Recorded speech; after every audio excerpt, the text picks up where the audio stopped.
So first of all, thank you so much for inviting me. Um, Thank you for making me think about the best advice, and thank you for giving me an idea for Women in Agile South Africa for one of our meetings next year when we celebrate our first birthday. So thank you so much. So I thought about this, what's the best advice? Because I've also, like Alia said, I've had lots of really great advice in my life, and I'll admit, I generally don't follow it. So I'm one of those that have to hit my head against a stone first before I listen. But something did pop up in my mind, and I'll give you a little bit of an intro to it. So quite a long time ago, I heard that every human being has a very basic need to be seen, heard, and loved. And when I heard it, I thought, oh, that's something I can do. I can truly see people. I can truly listen to them. I can most of the time kind of love them, even if I don't like them. Um, but it took me a while to realize that that's something that I need to do for myself as well. I need to do it to myself as well. So I really need to see myself. Really need to hear myself. I really need to love myself. And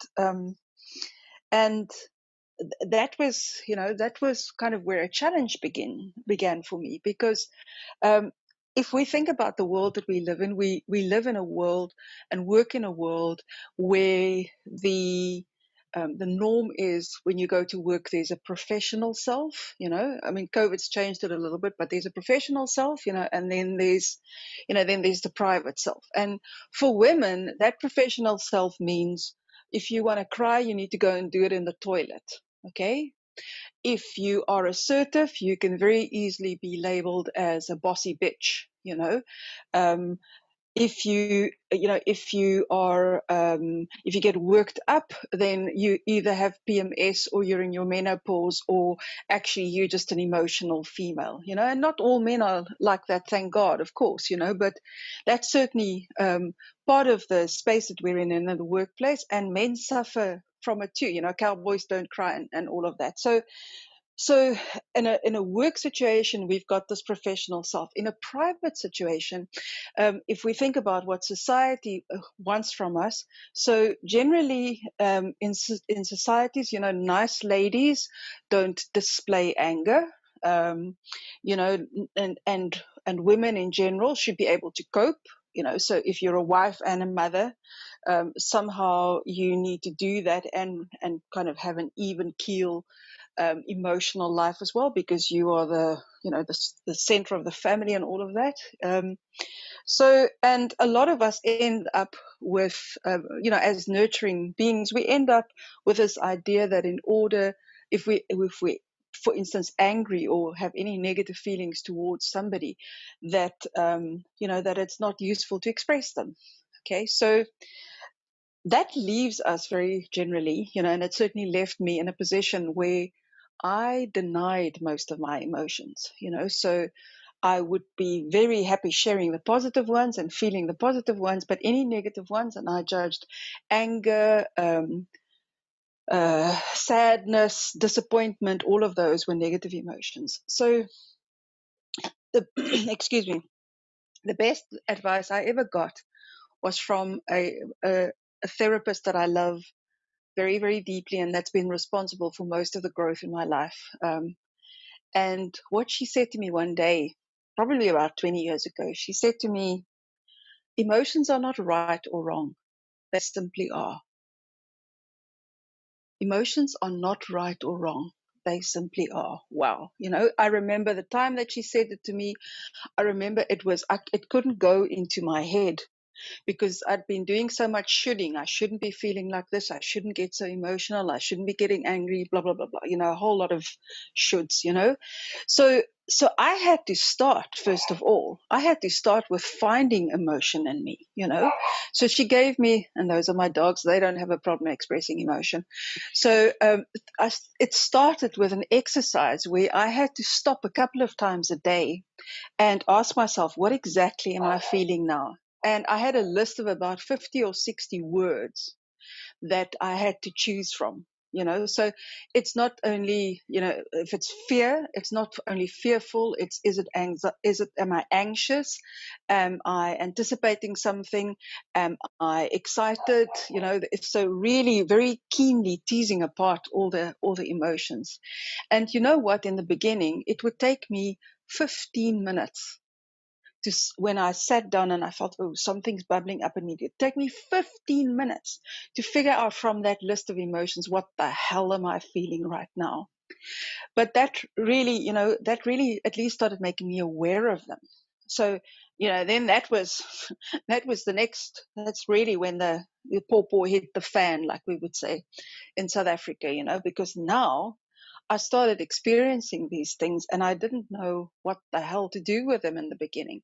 There was shame, there was anger, there was sadness, and I had to dig through the layers of emotions. So very often when we experience anger, if we look underneath it, we discover, whoops, there's sadness, there's disappointment.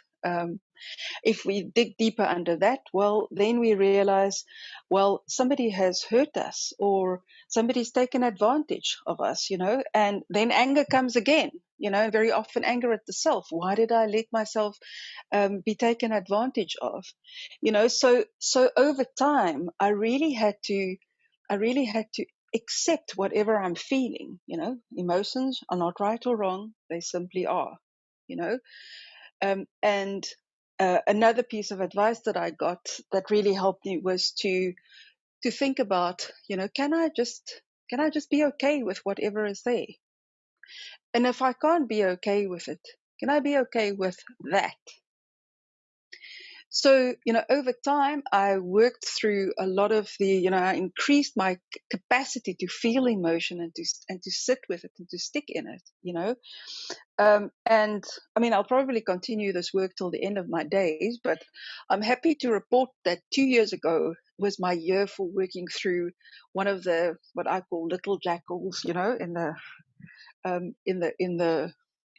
the world of my life. And that was, I spent a year on trying to work through my envy of other people, and and to not feel shame anymore when I feel envious about other people. So I'm still working on it. I'll still continue working on it, and I've recently, in the process of preparing for this talk, something just came up, like the universe always gives us stuff. And I realized that if we don't know how to say no to whatever can make us angry or hurt us or take advantage of our time or our energy, if we suppress what we are feeling by either not knowing that it's there or by not being okay with what shows up, we physically get sick.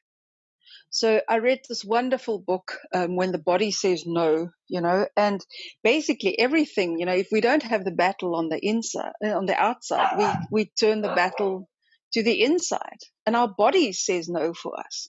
So people that constantly cannot express anger, that don't feel that they've got the right, like many women do, that they've got the right to disagree or to express anger or a different opinion or simply saying no, what happens to them over time is that they contract cancer, they contract rheumatoid arthritis, they contract things like autoimmune diseases. So if there's actually been tests done that if you fill out a personality questionnaire, they can pinpoint whether you are going to get one of these chronic illnesses. So I've now also learned that, as a woman, very often, if we want to express discontent or disappointment with others, we very often turn it inside. In order not to hurt others, we turn it inside.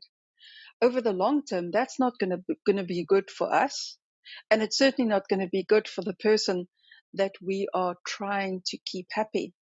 So that has intensified, it's intensified my search. And what I've realized now, that when I feel guilt, it's very often because I've done something that's right for me. and maybe not so right for the other person. And I've realized that feeling guilt is much better than feeling resentment. So emotions are not right or wrong, they simply are.